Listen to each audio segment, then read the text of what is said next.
प्यारे बच्चों, हिंदी सेशन में आपका स्वागत है। बच्चों, पाठ 12 कंचा, इस पाठ का अध्ययन हमने इसके पहले कालांश में शुरू किया था। इस पाठ द्वारा हमने जान लिया कि पाठशाला जाते वक्त छोटे बालक अप्पू की नज़र दुकान के अलमारी पर पड़ती है। अलमारी में कांच के बड़े बड़े जार में अप्पू कंचों को देखता है। हरी लकीर वाले सफ़ेद गोल कंचे देखकर वह बहुत खुश होता है और वह कंचों की दुनिया में खो जाता है। उसे हर जगह कंचे ही कंचे दिखाई देते हैं। दुकानदार उससे कंचों के बारे में पूछता है तो वह कोई जवाब नहीं देता। यहाँ तक का पाठ हम पढ़ चुके थे। अब हम आगे का पाठ पढ़ना शुरू करते हैं। स्कूल की घंटी सुनकर वह बस्ता थामे हुए दौड़ पड़ा। देर से पहुंचने वाले लड़कों को पीछे बैठना पड़ता है। उस दिन वही सबके बाद पहुंचा था, इसलिए वह चुपचाप पीछे की बेंच पर बैठ गया। सब अपनी अपनी जगह पर हैं। रामन अगली बेंच पर है। वह रोज समय पर आता है। तीसरी बेंच के आखिर में मल्लिका के बाद अम्मू बैठी है। जॉर्ज दिखाई नहीं पड़ता। लड़कों के बीच जॉर्ज ही सबसे अच्छा कंचे का खिलाड़ी है। कितना भी बड़ा लड़का उसके साथ खेले, जॉर्ज से मात खाएगा। हारने पर यूं ही विदा नहीं हो सकता। हारे हुए को अपनी बंद मुट्ठी जमीन पर रखनी होगी। तब जॉर्ज कंचा चलाकर बंद मुट्ठी के जोड़ों की हड्डी तोड़ेगा। जॉर्ज क्यों नहीं आया? अरे हाँ, जॉर्ज को बुखार है ना। उसे रामन ने यह सूचना दी थी। उसने मल्लिका को सब बताया था। जॉर्ज का घर रामन के घर के रास्ते में पड़ता है। शब्दार्थ मुट्ठी यानी उंगलियों को हथेली में बंद करना। मुहावरा है मात खाना, का मतलब है हार जाना।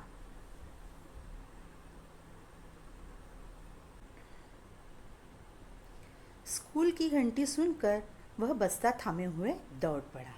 अभी स्कूल की घंटी अप्पू सुनता है, तब बस्ता लेकर पाठशाला की ओर वह दौड़ पड़ता है। देर से पहुंचने वाले लड़कों को पीछे बैठना पड़ता है। कक्षा में जो बच्चे देरी से आते हैं उन्हें पीछे बैठना पड़ता है। उस दिन वही सबके बाद पहुंचा था, इसलिए वह चुपचाप पीछे की बेंच पर बैठ गया और उस दिन अप्पू सबके बाद कक्षा में पहुंचा और इसलिए पीछे की बेंच पर बैठना पड़ा। सब अपनी अपनी जगह पर हैं। सभी बच्चे अपनी अपनी जगह पर बैठे थे। रामन अगली बेंच पर है। वह रोज समय पर आता है। अभी यहाँ रामन आगे बैठा हुआ है क्योंकि वह कक्षा में हर रोज समय पर आता है। तीसरी बेंच के आखिर में मल्लिका के बाद अम्मू बैठी है और तीसरी बेंच के आखिर में मल्लिका के बाद कौन बैठी है? अम्मू बैठी है। जॉर्ज दिखाई नहीं पड़ता। उस दिन किसी को भी कक्षा में जॉर्ज दिखाई नहीं देता है। वह उसी कक्षा में पढ़ता है। लड़कों के बीच जॉर्ज ही सबसे अच्छा कंचे का खिलाड़ी है। कितना भी बड़ा लड़का उसके साथ खेले, जॉर्ज से मात खाएगा। मतलब सभी लड़कों में जॉर्ज कंचे खेलने में माहिर है। वह कंचे अच्छे से खेलता है। वह कंचे खेलने में सभी लड़कों को हरा देता है। अभी मात खाना, यहाँ पर एक मुहावरा आया हुआ है। मात खाना का अर्थ है हरा देना। वाक्य देखते हैं। दौड़ में सभी बच्चे मनोज से मात खा जाते हैं। आगे है, हारने पर यूं ही विदा नहीं हो सकता। हारे हुए को अपनी बंद मुट्ठी जमीन पर रखनी होगी। तब जॉर्ज कंचा चलाकर बंद मुट्ठी के जोड़ों की हड्डी तोड़ेगा। अभी यहाँ जॉर्ज खुद जीतने के बाद हारे हुए बच्चों को अपनी मुट्ठी बंद करके ज़मीन पर रखने के लिए कहता है और बंद मुट्ठी के जोड़ों की हड्डी पर कंचा चलाता है। जॉर्ज क्यों नहीं आया? अभी उस दिन जॉर्ज कक्षा में नहीं आता है। अरे हाँ, जॉर्ज को बुखार है ना? उसे रामन ने यह सूचना दी थी। अभी उसे पता चल गया है रामन से कि जॉर्ज को बुखार है। उसने मल्लिका को भी सब बताया था। मल्लिका को भी पता है कि जॉर्ज को बुखार है। जॉर्ज का घर रामन के घर के रास्ते में पड़ता है। जॉर्ज का घर रामन के घर के रास्ते में पड़ता है, इसीलिए उसे पता है कि उसे क्या है, बुखार आया हुआ है। अप्पू कक्षा की तरफ ध्यान नहीं दे रहा है। मास्टर जी, उसने हड़बड़ी में पुस्तक खोलकर सामने रख ली। रेलगाड़ी का सबक था। रेलगाड़ी रेलगाड़ी, पृष्ठ 37। घर पर उसने यह पाठ पढ़ लिया है। मास्टर जी बीच बीच में बेंच से मेज ठोकते हुए ऊंची आवाज में कह रहे थे, बच्चों, तुम में से कई ने रेलगाड़ी देखी होगी। उसे भाप की गाड़ी भी कहते हैं, क्योंकि उसका यंत्र भाप की शक्ति से ही चलता है। भाप का मतलब पानी से निकलती भाप से है। तुम लोगों के घरों के चूल्हे में भी। अप्पू ने भी सोचा, रेलगाड़ी। उसने रेलगाड़ी देखी है। शुक शुक, यही रेलगाड़ी है। वह भाप की भी गाड़ी का मतलब। मास्टर जी की आवाज़ अब कम ऊंची थी। वे रेलगाड़ी के हर एक हिस्से के बारे में समझा रहे थे। पानी रखने के लिए खास जगह है। इसे अंग्रेजी में बॉयलर कहते हैं। यह लोहे का बड़ा पीपा है। लोहे का एक बड़ा कांच का जार, उसमें हरी लकीर वाले सफ़ेद गोल कंचे, बड़े आंवले जैसे। जॉर्ज जब अच्छा होकर आ जाएगा तब उससे कहेगा, उस समय जॉर्ज कितना खुश होगा। सिर्फ वे दोनों खेलेंगे और किसी को साथ खेलने नहीं देंगे। शब्दार्थ देखते हैं। हड़बड़ी यानी जल्दी में। सबक यानी सीख या पाठ। बॉयलर जिसमें पानी गर्म किया जाता है। पीपा का मतलब है लोहे का बड़े आकार का डिब्बा। अभी देखो, यहाँ अप्पू कक्षा की तरफ ध्यान नहीं दे रहा है, यानी अप्पू का ध्यान कक्षा की तरफ नहीं है। मास्टर जी, उसने हड़बड़ी में पुस्तक खोलकर सामने रख ली। अभी उसने हड़बड़ी में यानी जल्दी में पुस्तक खोलकर सामने रख दी, क्योंकि उसे लगा कि मास्टर जी का ध्यान उसके पास है। रेलगाड़ी का सबक था। अभी सबक यानी पाठ, रेलगाड़ी का पाठ था। रेलगाड़ी रेलगाड़ी, पृष्ठ 37। पृष्ठ कितना था? 37 था। घर पर उसने यह पाठ पढ़ लिया है। उसने यह पाठ घर पर पढ़ लिया था। मास्टर जी बीच बीच में बेंच से मेज ठोकते हुए ऊंची आवाज़ में कह रहे थे। अभी बच्चों का ध्यान अपनी तरफ खींचने के लिए मास्टर जी मेज ठोककर ऊंची आवाज़ में कह रहे थे। वे क्या कह रहे थे? बच्चों, तुम में से कई ने रेलगाड़ी देखी होगी। अभी वे बच्चों को पूछ रहे हैं कि तुम में से कई ने रेलगाड़ी देखी होगी। वे ऐसा क्यों पूछ रहे हैं? क्योंकि ये जो बच्चे हैं ये गांव के बच्चे हैं, और गांव के बच्चे जो होते हैं वे उन्हें हर वक्त उस ज़माने में रेलगाड़ी दिखाई नहीं देती थी। उसे भाप की गाड़ी भी कहते हैं, क्योंकि उसका यंत्र भाप की शक्ति से ही चलता है। उसे और क्या कहते हैं? भाप की गाड़ी भी कहते हैं। भाप का मतलब पानी से निकलती भाप से है। मतलब उबले हुए पानी में से जो भाप निकलती है उसे ही भाप कहते हैं।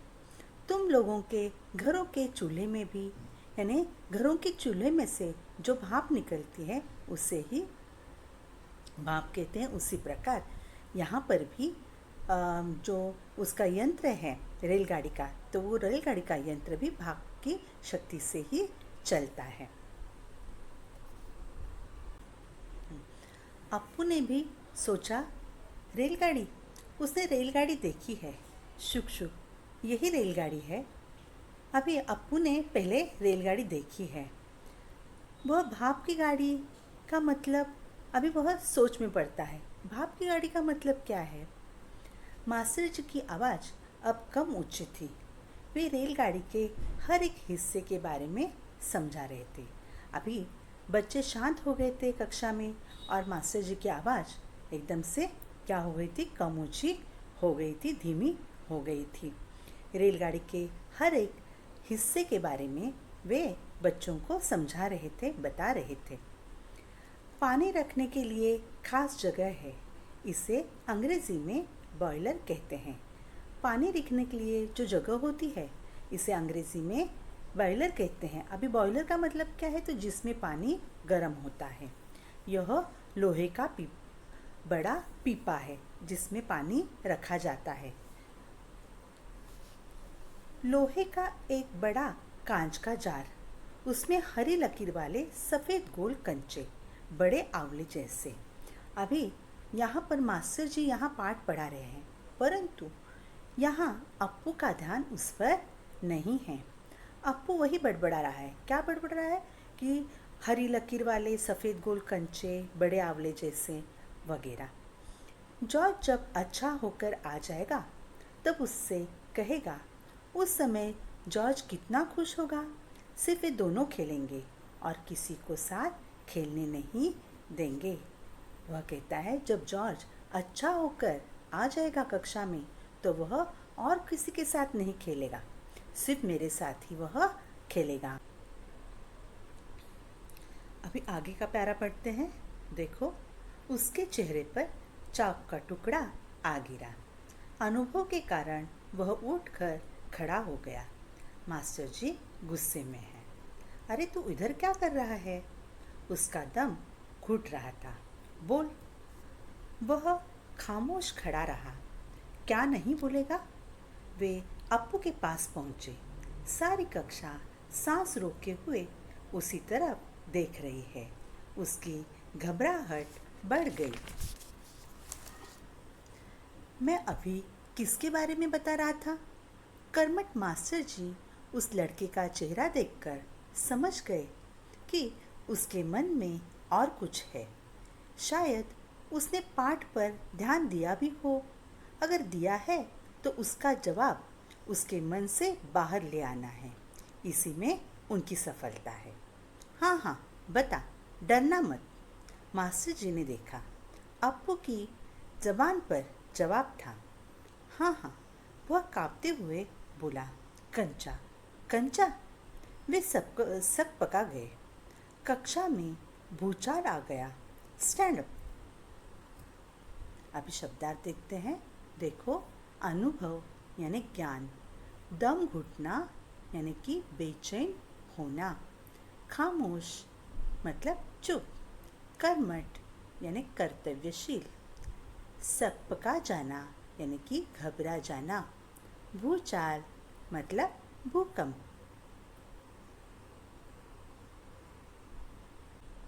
अब यहाँ पर उसके चेहरे पर चाक का टुकड़ा आ गिरा, यानी अप्पू का ध्यान कक्षा में नहीं था। तो क्या हुआ? उसी वक्त उसके चेहरे पर चाक का टुकड़ा गिर पड़ा, क्योंकि मास्टर जी को पता चला कि उसका ध्यान क्या नहीं है, कक्षा में नहीं है।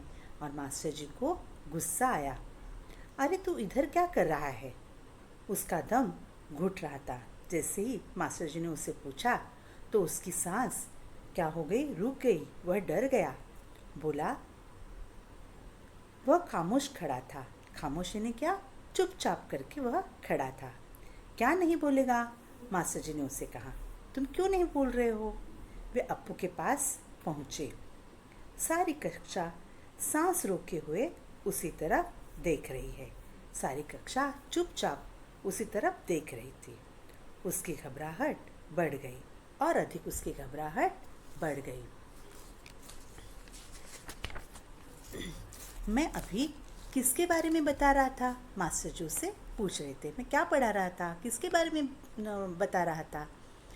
कर्मठ मास्टर जी उस लड़के का चेहरा देखकर समझ गए कि उसके मन में और कुछ है। कर्मठ यानी कर्तव्यशील। तो कर्तव्यशील मास्टर जी को अप्पू का चेहरा देखकर ही पता चल गया कि उसके मन में कुछ और चल रहा है। शायद उसने पाठ पर ध्यान दिया भी हो। अगर दिया है तो उसका जवाब उसके मन से बाहर ले आना है, इसी में उनकी सफलता है। तो वे कहने लगे, उसका ध्यान पाठ पर होगा तो उसके मन से जवाब हमें निकालना ही होगा और उसी ही में ही मेरी सफलता होगी। हाँ हाँ बता, डरना मत, मास्टर जी ने अप्पू से कहा। तुम डरो मत। मास्टर जी ने देखा, अप्पू की ज़बान पर जवाब था, अप्पू की ज़बान पर उत्तर था। हाँ हाँ, वह कांपते हुए बोला, कंचा। वह डर गया था और उसने क्या जवाब दिया? कंचा। कंचा। मास्टर जी एकदम हैरान हो गए।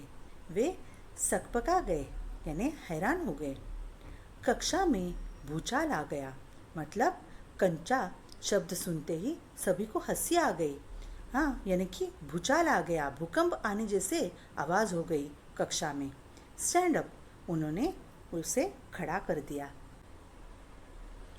तो बच्चों, आज हमने देखा कि अप्पू कंचों की दुनिया में इतना खोया हुआ था कि कक्षा में मास्टर जी पाठ पढ़ा रहे थे, उस पर उसका बिल्कुल ध्यान नहीं था और ना ही वह प्रश्नों का जवाब दे सका। तो अभी हम पाठ के आधार पर जीवन मूल्य देखते हैं। देखो, जीवन मूल्य। कक्षा में बच्चों का ध्यान केंद्रित करने के साथ साथ अध्यापक को उनके हाव भाव को भी जानने का प्रयास करना चाहिए। यानी अध्यापक को बच्चों का चेहरा देखकर पता करना चाहिए कि उसके मन में क्या चल रहा है। बच्चों को पढ़ाई के समय इधर उधर की बातें न सोचकर पढ़ाई में ध्यान देना चाहिए और बच्चों को भी पढ़ाई में ध्यान देना चाहिए। तो यहीं पर आज हम अपना पाठ समाप्त करते हैं। धन्यवाद।